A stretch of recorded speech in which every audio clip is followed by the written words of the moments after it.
According to former Attorney General Bill Barr, New York Attorney General Letitia James is making a huge mistake going after Donald Trump, and this whole thing, he says, is going to backfire and actually make people more sympathetic to Donald Trump.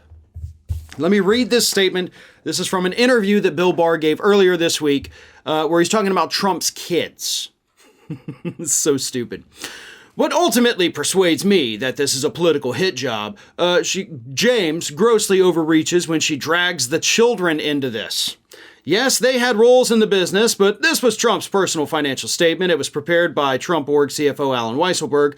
Accounting firms were involved in it. The children aren't going to know the details of that, nor are they expected in the real world to do their own due diligence and have it reviewed independently.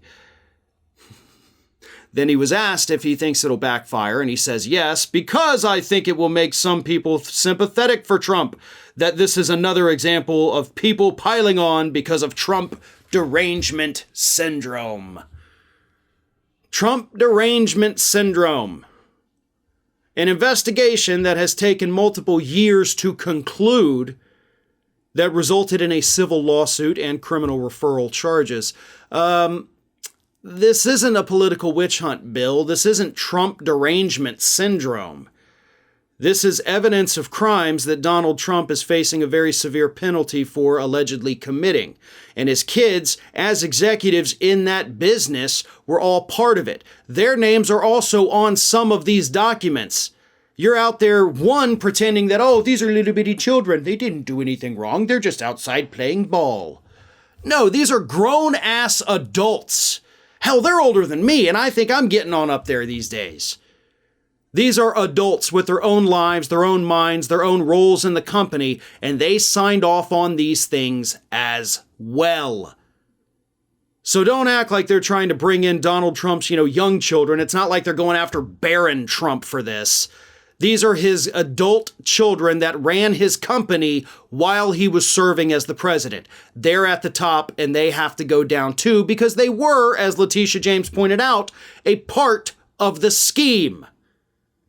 Secondly, this is going to make people sympathetic to Trump. Yeah, it's probably going to make the MAGA crowd more sympathetic to Donald Trump. Those people out there with all that Trump gear that they wear every day, writing on their cars in Sharpies about how much they love Trump, they're probably going to be more sympathetic towards him.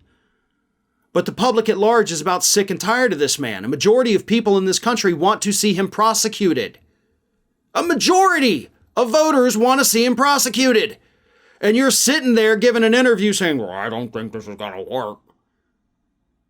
I think I know why, by the way. You're trying to downplay the severity of all these things, and it's because you had a job covering for Donald Trump. Just like a couple weeks ago, with the documents thing, you said, Bill Barr went on TV and said, looks like Trump broke the law, but I don't think the DOJ should charge him. So you're still, even after Donald Trump has been relentlessly attacking you for a year and a half now, you're still out there covering for him. Because deep down, I guess you think what? You still owe him some loyalty? He's attacking you relentlessly, making fun of your weight, making fun of your personality, and you're still just like, well, I think he just is a good guy, and people have Trump derangement syndrome. Give it up, dude. You don't want people to see how clumsy you were as Attorney General when all of this evidence of Donald Trump's crimes was right in front of you, and you chose to do nothing. These prosecutions make you look bad too. And of course, there are whispers out there that maybe you're trying to cover up because maybe you were involved in some of them. Now, I don't know that I believe that. But the way you're caping for Donald Trump right now does kind of suggest that you might have something to hide, or maybe you're just worried in general that you're going to look like a total failure because you worked side by side with this guy for many years and were oblivious to what was actually happening. I know what a lot of you out there are thinking. You're thinking, wouldn't it be amazing if you could wear the Ring of Fire logo across your chest? Well, now you can. Just head on over to our Teespring page to find some awesome merch we're offering for our viewers. We have more designs that are going to be added in the near future, so just follow the link in the description or take a peek at the shelf of merchandise under this video. Thanks for watching.